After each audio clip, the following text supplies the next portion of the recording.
স্বৈর শাসনের ফ্যাসিস্ট শাসনের যে সবচেয়ে বেশি শেখ হাসিনাকে সহযোগিতা করেছে সাবেক অবৈধ এমপি, বিনা ভোটের এমপি এবং অবৈধ সংসদের অবৈধ স্পিকার শিরিন শারমিন চৌধুরীকে আজকে লালবাগ থানার একটি হত্যা প্রচেষ্টার মামলায় তদন্তকারী কর্মকর্তা তাকে গ্রেপ্তার করে বিজ্ঞ আদালতে উপস্থাপন করে তার বিরুদ্ধে 2 দিনের রিমান্ড দরখাস্ত দাখিল করেন।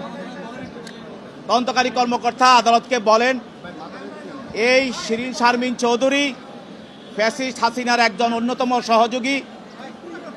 তার বিরুদ্ধে লালবাগ থানায় হত্যা প্রচেষ্টা মামলায় বৈষম্য বিরোধী আন্দোলনের সময় আজিমপুর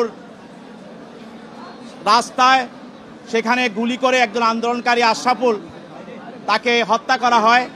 এই মামলায় সে এজাহার নামী আসামি। সে 5 আগস্টের পর সে আত্মগোপনে চলে যায়।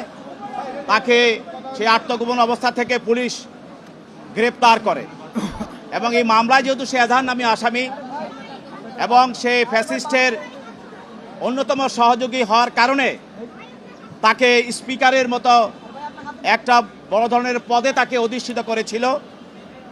তার কাছে বৈষম্যবিরোধী ছাত্র আন্দোলনে যে আমাদের 1500 আমাদের ছাত্র জনতাকে হত্যা করা হয়েছে এবং 20,000 নেতাকর্মীকে চোখ হাত পা অঙ্গহানি করে তাদেরকে আহত করা হয়েছে, এই সব ঘটনার সঙ্গে এইসব পরিকল্পনার সঙ্গে এবং গণভবন সহ বিভিন্ন জায়গায় যে পরিকল্পনাগুলো করা হয়েছিল এটার সঙ্গে এই শিরিন শারমিন চৌধুরী জড়িত।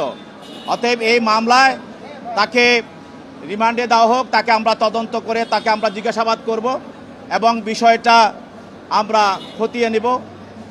এই কারণে তাকে রিমান্ড চাওয়া হয়।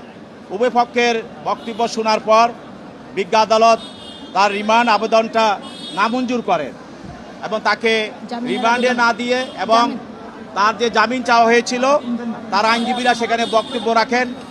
তাদের জামিন দরখাস্ত তারা শুনানি করেন এবং তাদের জামিন দরখাস্ত নামঞ্জুর করেন এবং রিমান্ড দরখাস্তটাও সরকার পক্ষে যে রিমান্ড দরখাস্ত সেটাও নামঞ্জুর করা হয় এবং তাকে CW মূলে জেল হাজতে প্রেরণ করা হয়।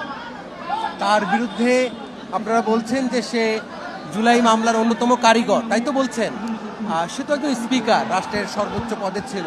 সে তো মাটি থেকে জুলাই আন্দোলনে কোনো ভূমিকা রেখেছে কি? তেমন কোনো আপনাদের কাছে প্রমাণ আছে কি? আপনি জানেন যে বৈষম্য বিরোধী আন্দোলনের সময়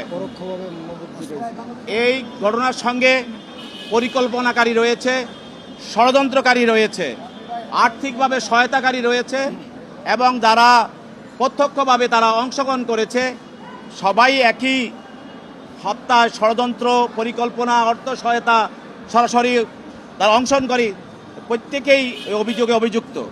অতএব শিরিন শারমিন চৌধুরী সে পরিকল্পনা এবং ষড়যন্ত্রের সঙ্গে সম্পূর্ণভাবে সে জড়িত এবং আজকে যে মামলা, এই মামলার যে ঘটনার সঙ্গে সে জড়িত মর্মে তদন্তকারী কর্মকর্তা আজকের এই মামলায়